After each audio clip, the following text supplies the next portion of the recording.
ओम शांति। 10 जनवरी 2026 के ईश्वरीय महावाक्य। पहले सुनते हैं मुरली के मुख्य पॉइंट्स। बाबा ने कहा, बच्चे विकारों का दान करो तो ग्रहण उतर जाए। तुम्हें नर से नारायण बनना है ना। अगर धारणा अच्छी होगी तो सेकंड में राजाई मिल सकती है, लेकिन जिनकी तकदीर में नहीं है उनको यह ख्याल भी नहीं आता कि हम सुख धाम में चले। फिर बाबा ने कहा, इस समय तुम गुप्त योग की यात्रा पर हो। सिर्फ मुझे याद करो तो मेरे पास पहुंच जाएंगे। यही है मुक्ति धाम की सच्ची यात्रा। विनाश भी जरूर आना है, इसमें डरने की बात नहीं है, लेकिन तुम्हारे में जो महावीर होंगे वही अडोल रहेंगे। और लास्ट में बाबा ने कहा, जैसे बाप गुप्त वेश में आकर तुम्हारा कल्याण कर रहे हैं, ऐसे तुम्हें भी मंदिरों आदि में जाना चाहिए। सबका कल्याण करना है ना। इस रूहानी सर्विस में तुम अपनी हड्डी हड्डी स्वाहा कर रहे हो, फिर पिछाड़ी तक फरिश्ते बन ही जाएंगे। और अब सुनते हैं महावाक्यों को विस्तार से। मुरली का सार। मीठे बच्चे, तुम्हारी याद की यात्रा बिल्कुल ही गुप्त है। तुम बच्चे अभी मुक्ति धाम में जाने की यात्रा कर रहे हो। प्रश्न, स्थूल वतनवासी से सूक्ष्म वतनवासी फरिश्ता बनने का पुरुषार्थ क्या है?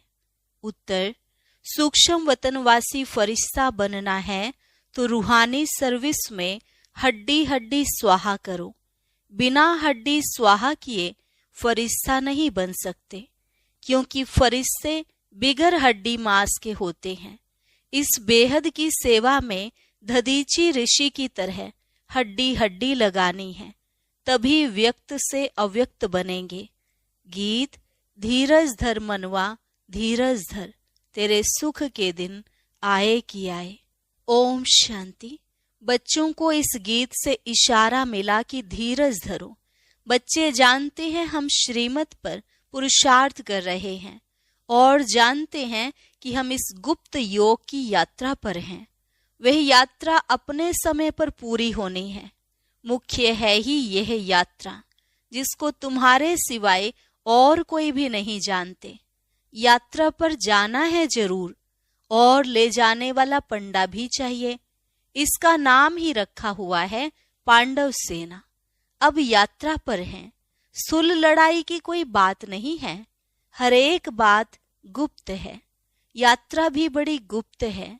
शास्त्रों में भी है। बाप कहते हैं, मुझे याद करो तो मेरे पास आकर पहुंचेंगे। यह यात्रा तो हुई ना। बाप सब शास्त्रों का सार बताते हैं, प्रैक्टिकल में एक्ट में ले आते हैं। हम आत्माओं को यात्रा पर जाना है अपने निर्वाण धाम। विचार करो तो समझ सकते हैं। यह है मुक्ति धाम की सच्ची यात्रा। सब चाहते हैं हम मुक्ति धाम में जाएं। यह यात्रा करने के लिए कोई मुक्ति धाम का रास्ता बताएं, परंतु बाप तो अपने समय पर आपे ही आते हैं, जिस समय को कोई नहीं जानते हैं। बाप आकर समझाते हैं तो बच्चों को निश्चय होता है। बरोबर यह सच्ची यात्रा है जो गाई हुई है। भगवान ने यह यात्रा सिखाई थी। मनमना भव, मध्याजी भव। यह अक्षर भी तुम्हारे काम के बहुत हैं। सिर्फ किसने कहा, यह भूल कर दी है। कहते हैं, देह सहित देह के सब संबंधों को भूल जाओ। इनको, ब्रह्मा बाबा को भी देह है, इनको भी समझाने वाला दूसरा है। जिसको अपनी देह नहीं है वह बाप है विचित्र। उनको कोई चित्र नहीं है, और तो सबके चित्र हैं। सारी दुनिया चित्रशाला है। विचित्र और चित्र अर्थात जीव और आत्मा का यह मनुष्य स्वरूप बना हुआ है, तो वह बाप है विचित्र। समझाते हैं, मुझे इस चित्र का आधार लेना पड़ता है। बरोबर शास्त्रों में है। भगवान ने कहा था, जबकि महाभारत लड़ाई भी लगी थी, राजयोग सिखाते थे। जरूर राजाई स्थापन हुई थी। अभी तो राजाई है नहीं। राजयोग भगवान ने सिखाया था नई दुनिया के लिए, क्योंकि विनाश सामने खड़ा था। समझाया जाता है ऐसा हुआ था जबकि स्वर्ग की स्थापना हुई थी। वह लक्ष्मी नारायण का राज्य स्थापन हुआ था। अभी तुम्हारी बुद्धि में है सतयुग था, अभी कलयुग है। फिर बाप वही बातें समझाते हैं। ऐसा तो कोई कह न सके कि मैं परम धाम से आया हूं तुमको वापिस ले जाने। परम पिता परमात्मा ही कह सकते हैं ब्रह्मा द्वारा, और किसके द्वारा भी कह नहीं सकते। सूक्ष्म वतन में हैं ही ब्रह्मा विष्णु शंकर। ब्रह्मा के लिए भी समझाया है कि वह है अव्यक्त ब्रह्मा और यह है व्यक्त। तुम अभी फरिश्ता बनते हो। फरिश्ते स्थूल वतन में नहीं होते। फरिश्तों को हड्डी मांस नहीं होता है। यहाँ इस रूहानी सर्विस में हड्डी आदि सब खलास कर देते हैं, फिर फरिश्ते बन जाते हैं। अभी तो हड्डी है ना। यह भी लिखा हुआ है अपनी हड्डियां भी सर्विस में दे दी। गोया अपनी हड्डियां खलास करते हैं। स्थूल वतन से सूक्ष्म वतनवासी बनना है। यहाँ हम हड्डी देकर सूक्ष्म बन जाते हैं। इस सर्विस में सब स्वाहा करना है। याद में रहते रहते हम फरिश्ते बन जाएंगे। यह भी गाया हुआ है मिरवा मौत मलूक का शिकार। मलूक फरिश्ते को कहा जाता है। तुम मनुष्य से फरिश्ते बनते हो, तुमको देवता नहीं कह सकते। यहाँ तो तुमको शरीर है ना। सूक्ष्म वतन का वर्णन अभी होता है। योग में रहे फिर फरिश्ते बन जाते हैं। पिछाड़ी में तुम फरिश्ते बन जाएंगे। तुमको सब साक्षात्कार होगा और खुशी होगी। मनुष्य तो सब काल का शिकार हो जाएंगे। तुम्हारे में जो महावीर हैं वह तो अडोल रहेंगे। बाकी क्या क्या होता रहेगा। विनाश की सीन तो होनी है ना। अर्जुन को विनाश का साक्षात्कार हुआ। एक अर्जुन की बात नहीं है। तुम बच्चों को विनाश और स्थापना का साक्षात्कार होता है। पहले पहले बाबा को भी विनाश का साक्षात्कार हुआ। उस समय ज्ञान तो कुछ था नहीं। देखा सृष्टि का विनाश हो रहा है। फिर चतुर्भुज का साक्षात्कार हुआ। समझने लगे यह तो अच्छा है। विनाश के बाद हम विश्व के मालिक बनते हैं तो खुशी आ गई। अभी यह दुनिया नहीं जानती कि विनाश तो अच्छा है ना। पीस के लिए प्रयत्न करते हैं, परंतु आखिरीन विनाश तो होना है। याद करते हैं पतित पावन आओ, तो बाप आएंगे जरूर। आकर पावन दुनिया स्थापन करेंगे जिसमें हम राजाई करेंगे। यह तो अच्छा है ना। पतित पावन को क्यों याद करते हैं? क्योंकि दुख है। पावन दुनिया में देवताएं हैं, पतित दुनिया में तो देवताओं के पैर आ नहीं सकते। तो जरूर पतित दुनिया का विनाश होना चाहिए। गाया हुआ भी है महाविनाश हुआ। उसके बाद क्या होता है? एक धर्म की स्थापना। सो तो ऐसे होगी ना। यहाँ से राजयोग सीखेंगे। विनाश होगा, बाकी भारत में कौन बचेगा? जो राजयोग सीखते हैं, नॉलेज देते हैं, वही बचेंगे। विनाश तो सबका होना है, इसमें डरने की बात नहीं। पतित पावन को बुलाते हैं, जबकि वह आते हैं तो खुशी होनी चाहिए ना। बाप कहते हैं विकारों में मत जाओ। इन विकारों पर जीत पाओ व दान दे दो तो ग्रहण छूटे। भारत का ग्रहण छूटता जरूर है। काले से गोरा बनना है। सतयुग में पवित्र देवताएं थे, वह जरूर यहाँ बने होंगे। तुम जानते हो हम श्रीमत से निर्विकारी बनते हैं। भगवानुवाच यह है गुप्त। श्रीमत पर चलकर तुम बादशाही पाते हो। बाप कहते हैं तुमको नर से नारायण बनना है। सेकंड में राजाई मिल सकती है। शुरू में बच्चियां 4-5 दिन भी वैकुंठ में जाकर रहती थी। शिव बाबा आकर बच्चों को वैकुंठ का भी साक्षात्कार कराते हैं। देवताएं आते थे कितना मान शान से, तो बच्चों को दिल अंदर लगता है बरोबर गुप्त वेश में आने वाला बाप हमको समझा रहे हैं। ब्रह्मा तन में आते हैं। ब्रह्मा का तन तो यहाँ चाहिए ना। प्रजापिता ब्रह्मा द्वारा स्थापना। बाबा ने समझाया है, कोई भी आते हैं तो उनसे पूछो किसके पास आते हो? बी के पास। अच्छा, ब्रह्मा का नाम कभी सुना है? प्रजापिता तो है ना, हम सब उनके आकर बने हैं, जरूर आगे भी बने थे। ब्रह्मा द्वारा स्थापना तो साथ में ब्राह्मण भी चाहिए। बाप ब्रह्मा द्वारा किसको समझाते हैं? शूद्रों को तो नहीं समझाएंगे। यह है ब्रह्मा मुख वंशावली ब्राह्मण। शिव बाबा ने ब्रह्मा द्वारा हमको अपना बनाया है। ब्रह्मा कुमार कुमारियां कितने ढेर हैं, कितने सेंटर्स हैं, सब में ब्रह्मा कुमारियां पढ़ाती हैं। यहाँ हमको दादे का वर्षा मिलता है। भगवान आज तुमको राजयोग सिखाता हूँ। वह निराकार होने कारण इनके शरीर का आधार लेकर हमको नॉलेज सुनाते हैं। प्रजापिता के तो सब बच्चे होंगे ना। हम हैं प्रजापिता ब्रह्मा कुमार कुमारियां। शिव बाबा है दादा, उन्होंने अडॉप्ट किया है। तुम जानते हो हम दादे से पढ़ रहे हैं ब्रह्मा द्वारा। यह लक्ष्मी नारायण दोनों स्वर्ग के मालिक हैं ना। भगवान तो एक ऊंचते ऊंच निराकार ही है। बच्चों को धारणा बड़ी अच्छी होनी चाहिए। पहले पहले समझाओ, दो बाप हैं भक्ति मार्ग में।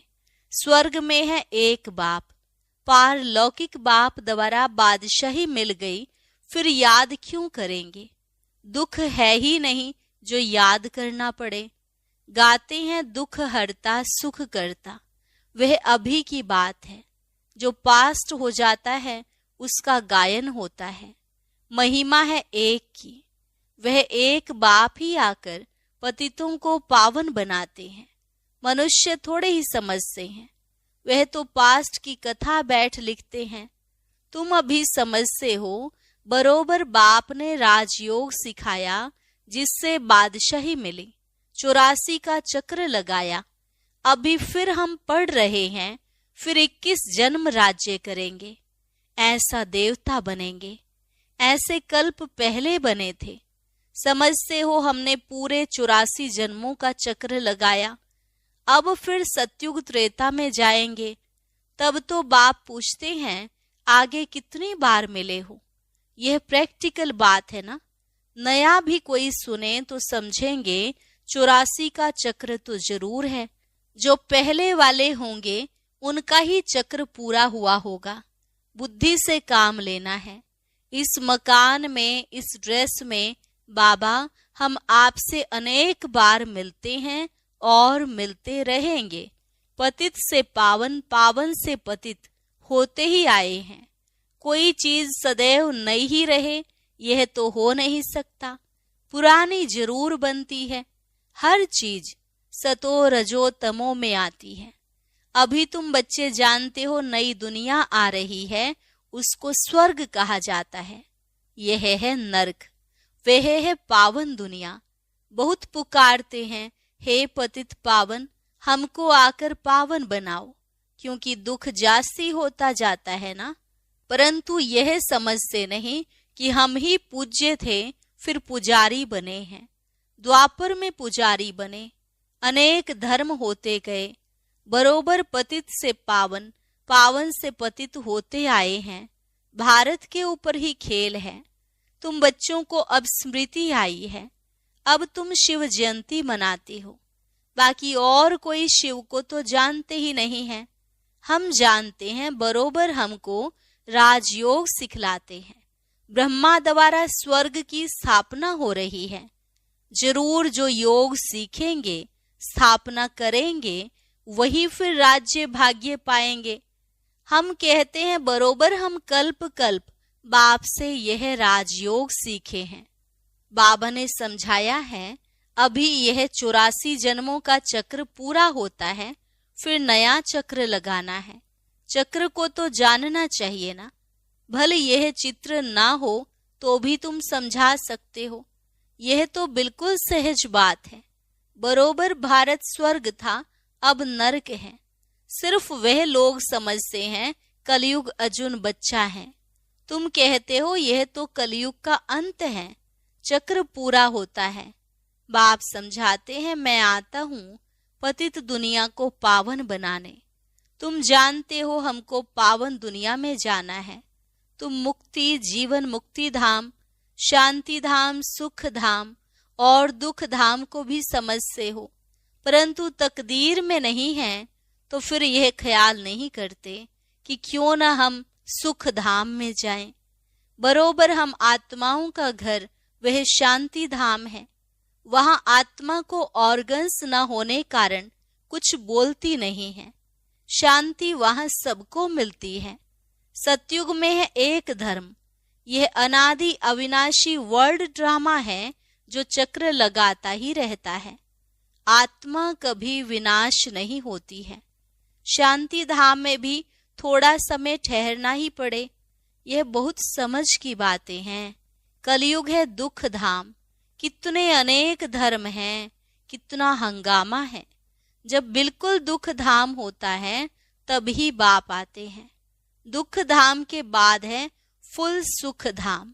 शांति धाम से हम आते हैं सुख धाम में, फिर दुख धाम बनता है। सतयुग में संपूर्ण निर्विकारी, यहाँ है संपूर्ण विकारी। यह समझाना तो बहुत सहज है ना, हिम्मत चाहिए। कहाँ भी जाकर समझाओ।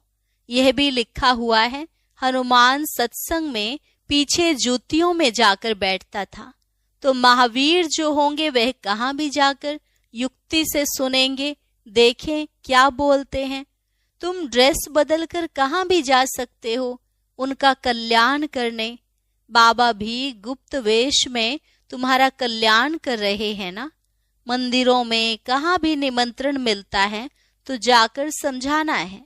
दिन प्रतिदिन तुम होशियार होते जाते हो। सबको बाप का परिचय तो देना ही है, ट्रायल करनी होती है। यह तो गाया हुआ है, पिछाड़ी में सन्यासी राजाएं आदि जाएं। राजा जनक को सेकंड में जीवन मुक्ति मिली, वह फिर जाकर त्रेता में अनुजनक बना। अच्छा, मीठे मीठे सिकिलधे बच्चों प्रति मात पिता बाप दादा का याद प्यार और गुड मॉर्निंग। रूहानी बाप की रूहानी बच्चों को नमस्ते। रूहानी बच्चों की रूहानी बाप दादा को नमस्ते नमस्ते, गुड मॉर्निंग। शुक्रिया बाबा, शुक्रिया। धारणा के लिए मुख्य सार, अंतिम विनाश की सीन देखने के लिए अपनी स्थिति महावीर जैसी निर्भय अडोल बनानी है। गुप्त याद की यात्रा में रहना है। दूसरी पॉइंट, अव्यक्त वतनवासी फरिश्ता बनने के लिए बेहद सेवा में दधीची ऋषि की तरह अपनी हड्डी हड्डी स्वाहा करनी है। वरदान, पहली श्रीमत पर विशेष अटेंशन दे। फाउंडेशन को मजबूत बनाने वाले सहज योगी भव। पहली श्रीमत पर विशेष अटेंशन दे, फाउंडेशन को मजबूत बनाने वाले सहज योगी भव। बाप दादा की नंबर 1 श्रीमत है कि अपने को आत्मा समझकर बाप को याद करो। यदि आत्मा के बजाय अपने को साधारण शरीरधारी समझते हो तो याद टिक नहीं सकती। वैसे भी कोई दो चीजों को जब जोड़ा जाता है तो पहले समान बनाते हैं। ऐसे ही आत्मा समझकर याद करो तो याद सहज हो जाएगी। यह श्रीमत ही मुख्य फाउंडेशन है। इस बात पर बार बार अटेंशन दो तो सहज योगी बन जाएंगे। स्लोगन, कर्म आत्मा का दर्शन कराने वाला दर्पण है, इसलिए कर्म द्वारा शक्ति स्वरूप को प्रत्यक्ष करो। अव्यक्त इशारा, इस अव्यक्ति मास में बंधन मुक्त रहे, जीवन मुक्त स्थिति का अनुभव करो। ब्राह्मण सो फरिश्ता, अर्थात जीवन मुक्त, जीवन बंद नहीं, न देह का बंधन, न देह के संबंध का बंधन, न देह के पदार्थों का बंधन। अगर अपनी देह का लगाव खत्म किया तो देह के संबंध और पदार्थ का बंधन आप ही खत्म हो जाएगा। ऐसे नहीं कोशिश करेंगे। कोशिश शब्द ही सिद्ध करता है कि पुरानी दुनिया की कशिश है। इसलिए कोशिश शब्द को समाप्त करो, देह भान को छोड़ो। अच्छा, और अभी सुनते हैं